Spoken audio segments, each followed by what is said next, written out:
Hello friends, welcome back to my channel. मैं प्रीति आप सभी का स्वागत करती हूँ। आज मैं बनाने जा रही हूँ छोले भटूरे की बहुत ही सिंपल रेसिपी जो आप घंटों का काम मिनटों में कर सकते हैं। इसके लिए मैंने यहाँ पर लिए हैं छोले को मैंने 4 से 5 घंटे भिगा लिए थे। और यहाँ पर छोले हम बहुत सिंपल तरीके से बना रहे हैं, लेकिन टेस्ट आपको वही आएगा। इसके लिए मैंने यहाँ पर लिया था 4 से प्याज को हम अच्छे से छील लेंगे। छीलने के बाद मैंने धो लिया था। और साथ में टमाटर, यहाँ पर मैंने 5 प्याज लिए हैं और 4 टमाटर लिया है। और इसको भी हम प्रेशर कुकर में डाल देंगे, जिससे ये हमारे छोले के साथ ही बॉयल हो जाएंगे। इसलिए यहाँ पर आपको इस काटने की या फिर भूनने की या ग्राइंड करने की टेंशन नहीं रहेगी।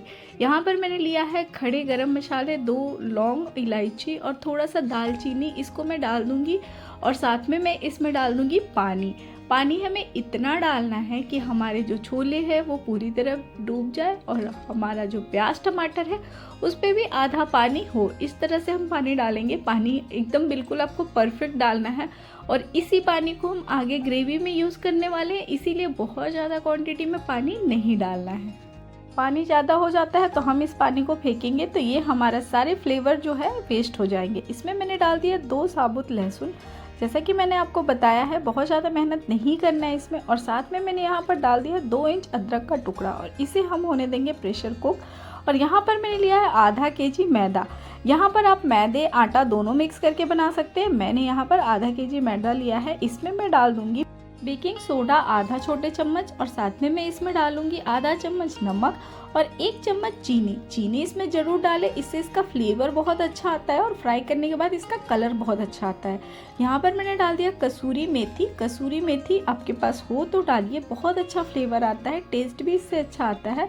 और इसी में मैं डाल दूँगी यहाँ पर रिफाइंड ऑयल। आप यहाँ रिफाइंड ऑयल की जगह घी का यूज कर सकते हैं। और साथ में मैंने आधा केजी मैदा में डाला था लगभग 350 से 400 ग्राम दही। यहाँ पर आप बहुत ज़्यादा खट्टी वाली दही हो तो भी चलेगी या फिर फ्रेश दही भी चलेगी। ऐसा नहीं है कि खट्टी दही है तो आप इससे नहीं कूद सकते। और बिल्कुल हम इस आटे को अच्छे से लगा लेंगे। और इतने दही में हमें पानी डालने का ज़रूरत नहीं पड़ा था, सारा हमारा जो आटा है वो दही से ही तैयार हो गया था। और इसे हम अच्छी तरह से हाथों से इस तरह से खींच के स्ट्रेच करके इकट्ठा करेंगे, जिससे हमारे जो भटूरे हैं बिल्कुल परफेक्ट बनेंगे, बिल्कुल मार्केट वाले भटूरे के जैसे बनेंगे और बहुत अच्छे से ये फूलेंगे भी। इस तरह से हाथों से आप इसे खींच के 10 से 15 मिनट तक अच्छे से गूँथें। जब तक ये गूँथ रहे थे तब तक हमारा यहाँ पर छोले भी बॉयल हो रहा था। और इसको हम आधे घंटे की रेस्ट के लिए रख देंगे। रेस्ट करने के बाद ही इसके भटूरे अच्छे बनते हैं और ये आटा हमारा थोड़ा सा फूल जाएगा तो भटूरे हमारे एकदम सॉफ्ट और अंदर से और ऊपर से क्रंची बनेंगे। आटे को मैंने आधे घंटे के लिए रेस्ट के लिए रख दिया था। तब तक हमारे प्रेशर कुकर की सीटी भी निकल चुकी थी। अब हम देख लेते हैं। यहाँ पर देखिए प्याज टमाटर लहसुन इन सभी चीज़ों को हम निकाल लेंगे। यहाँ पर प्याज टमाटर आप निकाल लें, जिससे हमें ग्रेवी बनाने में मसाला भूनने में आसानी होगी, नहीं तो ये आपस में मिक्स हो जाएंगे। बिल्कुल परफेक्ट पका हुआ प्याज है हमारा, टमाटर और छोले भी अच्छी तरह गल चुके हैं। इनको हम निकाल करके अलग कर लेंगे। और खड़े मसाले जो है हम उनको भी निकाल लेंगे। देखिए यहाँ पर जो छोले हैं बिल्कुल परफेक्ट हमारा सॉफ्ट हो चुका है। और यहाँ पर मैंने लिया है कढ़ाई को मैं अच्छे से गर्म होने के बाद इसमें डाल दूँगी सरसों का तेल डालने के बाद तेल को हम अच्छे से कर लेंगे गरम, क्योंकि हम यहाँ पर प्याज को बॉईल कर लिए थे। उसी प्याज को मैं अच्छे से भूनना है, जिससे हमारा मसाले का फ्लेवर अच्छा है। और तेल में मैंने डाल दिए कुछ खड़े गरम मसाले जैसे लौंग इलायची दालचीनी। साथ में मैंने यहाँ पर डाल दिए 3 सूखी मिर्चें और इनको हम थोड़ा सा कलर चेंज होने तक भूनेंगे। और इसी तड़के में हम डाल देंगे थोड़ा सा जीरा से इस तड़के का फ्लेवर बहुत अच्छा आता है। साबुत जीरा आप ज़रूर डालें, इससे हमारे छोले का टेस्ट बहुत अच्छा आएगा। और सभी तड़का जब हमारा थोड़ा सा कलर चेंज हो जाएगा तो जो हमने प्याज को बॉईल करके रखा है उसका पानी हटा के हम डाल देंगे, क्योंकि हम इसमें का पानी भी यूज़ करने वाले, इसलिए प्याज को हमें कुछ नहीं करना। इसी तरह साबुत डालेंगे तो आराम से ये प्याज इतना सॉफ्ट हो चुका है कि आराम से ये भून के ग्रेवी हो जाएगी। आपको इस प्याज को भूनने में भी ज़्यादा टाइम नहीं लगेगा। 5 से 7 मिनट में हमारे मसाले प्याज टमाटर सब भून करके तैयार हो जाएंगे। 2 से 3 मिनट प्याज को जब हम भूनेंगे ना तो प्याज हमारा बहुत अच्छे से इस तरह से गल चुका है। और यहाँ पर जो लहसुन था उसका भी मैंने इस तरह से पल्प निकाल करके डाल दिया था और अदरक को भी। इस तरह से लहसुन अदरक प्याज को हम थोड़ी देर भून लेते हैं। यहाँ पर आप लहसुन छील के भी डाल सकते थे, लेकिन मैंने साबुत ही डाल दिया था जिससे आसानी से उसका पल्प बाहर आ गया था।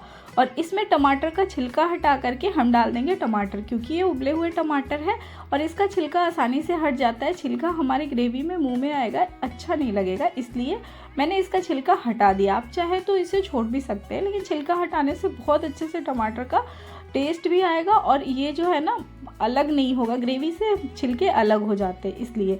और यहाँ पर थोड़ा सा करछी से दबाते हुए हम प्याज टमाटर को अच्छे से भून लेंगे और प्याज टमाटर के साथ हम इसमें डाल देंगे मसाले। यहाँ पर मैंने डाला है 1 बड़ा चम्मच धनिए का पाउडर, साथ में मैंने यहाँ पर डाल दिया आधा चम्मच जीरे का पाउडर और इसमें मैं डाल दूँगी हल्दी और नमक। बस इतने से ही हमारे छोले बहुत टेस्टी बनेंगे। यहाँ पर मैंने कलर के लिए डाला है हल्दी और इसी स्टेज पे हम डाल देंगे थोड़ा सा तीखा मिर्च, जितना आपको पसंद हो, क्योंकि मिर्च का हमने सिर्फ तड़के में यूज़ किया है, उसके अलावा इसमें मिर्च का यूज़ नहीं किया है, इसीलिए मैंने यहाँ थोड़ा सा डाला था। अगर आपको ज़्यादा पसंद हो तीखा तो यहाँ पर आप मिर्च की क्वांटिटी को बढ़ा सकते हैं।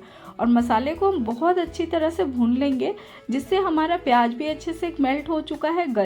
मिनट मसाले को भूनेंगे तो इसमें अच्छे से ऑयल रिलीज हो चुका है। देखिए हमारा मसाला क्वांटिटी में कम हो चुका है और नमक मैं नहीं डाली थी, इसीलिए इसी स्टेज पर मैं यहाँ डाल दूंगी नमक। और नमक डालने के बाद मसाले को अच्छे से कर लेंगे मिक्स। और हमारा मसाला बिल्कुल ये नहीं पता चल रहा है कि आपने इसमें प्याज नहीं भूने, टमाटर नहीं भूने या मसाले नहीं, बिल्कुल परफेक्ट ये ऑयल रिलीज हो चुका है हमारे मसाले में। अब हम इसमें डालेंगे 2 मिनट भूनने के बाद जो हमने छोले को बॉयल करके रखा था उसे। इस तरह से आप छोले बहुत जल्दी बना सकते हैं, क्योंकि प्याज भुनने में ही बहुत ज़्यादा टाइम चला जाता है और जितने में प्याज भुनेंगे उतने में प्याज टमाटर मसाले सब भुन गए एक साथ। यहाँ पर छोले को हम पानी के साथ डाल देते हैं और उसके बाद हम अच्छे से कर देंगे इसे मिक्स। यहाँ पर छोले को हम मिक्स कर देंगे, जिससे हमारी जो ग्रेवी बनेगी बहुत ही थिक बनेगी। ऐसा नहीं है कि हमने यहाँ पर मसाला कम डाला है या प्याज को बॉयल करके डाला है तो हमारी ग्रेवी पतली बनेगी, बिल्कुल हमारी ग्रेवी थिक सी बनेगी। इसे हम होने देंगे बॉयल, क्योंकि इस पानी में भी बहुत अच्छा फ्लेवर था, क्योंकि प्याज टमाटर मसालों का फ्लेवर बहुत अच्छा था। और यहाँ पर देखिए एक बॉयल के बाद ये ग्रेवी बहुत ज़्यादा थिक दिखने लगेगी। यहाँ देख सकते हैं आप बॉयल होने के बाद इसकी ग्रेवी कितनी थिक हो चुकी है। ऐसा नहीं है कि मसाले और पानी अलग नहीं हुआ है, बिल्कुल थिक सी ग्रेवी हमारी बन करके तैयार हो गई है। छोले भी तैयार हो चुके हैं और बिल्कुल हमारे ये छोले अच्छे से पके हुए थे, इसलिए कोई टेंशन नहीं है, आप इसे आराम से बच्चों को भी दे सकते हैं। देखिए ये बहुत अच्छे से गले हुए छोले हैं, ऐसा नहीं है कि ये पके नहीं हैं। अब इसके ऊपर से हम थोड़ा सा बॉयल होने के बाद इसमें डाल देंगे कटा हुआ धनिया और बिल्कुल हमारे तैयार हो चुके हैं यहाँ पर छोले। कम टाइम में बनने वाले छोले तो रेडी हो चुके हैं। अब हम चलते हैं अपने भटूरे की तरफ। जो हमने आटे को रेस्ट करने के लिए रखा था, अब हम उस आटे का हम छोटा छोटा बना लेंगे बॉल्स। इस तरह से थोड़ा सा मैंने साइड में ऑयल डाल के रखा है, जिससे हमारे हाथों में आटा चिपके ना। दही की क्वांटिटी ज़्यादा है इसलिए आटा थोड़ा सा आपको चिपचिपा लग रहा होगा। थोड़ा सा तेल लगाने के बाद इस आटे को हम छोटे छोटे बॉल्स में बना लेंगे। जिस साइज का आपको भटूरे बनाना है उसी साइज का, अगर आपको बड़ा बनाना है तो आप बड़ा ले सकते हैं। और इस तरह से आटे को अंदर की तरफ फोल्ड करके इस तरह से हम इसके छोटे छोटे बॉल निकाल लेंगे, जिससे हमारे भटूरे बिल्कुल मार्केट जैसे परफेक्ट बनेंगे। यहाँ पर मैं साइज में छोटा बना रही हूँ, बहुत ज़्यादा बड़े नहीं बना रही हूँ, इसलिए मैं इस तरह से आटे को अंदर से तरफ से फोल्ड करना है और फिर इसको हम इस तरह से बॉल बना करके, आप इस तरह से चाहे तो आधे घंटे पहले भी रेस्ट करने के लिए छोड़ सकते हैं, जिससे आटे हमारे बहुत अच्छे से फूल जाएंगे और हमारे भटूरे बहुत ही अच्छे बनेंगे। अब हम इसको बेल लेते हैं नॉर्मल, बहुत ज़्यादा इसे मोटा भी नहीं रखना है, बहुत ज़्यादा पतला भी नहीं, जितनी रोटी की थिकनेस होती है बस उतनी ही रखनी है हमें। और इसे हम अंदर से बाहर की तरफ बेलेंगे बिल्कुल इस तरह से। और ये मैदा है तो थोड़ा सा ये स्ट्रेच होगा ही। इस तरह से देखिए हमारे भटूरे बहुत ज़्यादा बड़े नहीं हैं ना छोटे हैं। इस तरह से बिल्कुल परफेक्ट भटूरे हम सारा बेल करके तैयार कर लेंगे। फ्रेंड्स, मेरी वीडियो अगर आपको अच्छी लगती हो तो प्लीज़ मेरे वीडियो को लाइक और चैनल को सब्सक्राइब जरूर करिएगा। और मेरी ये इंस्टेंट छोले भटूरे की रेसिपी आपको कैसी लगी मुझे कमेंट करके भी ज़रूर बताइएगा। एक करके सारे भटूरे को हम बेल लेंगे।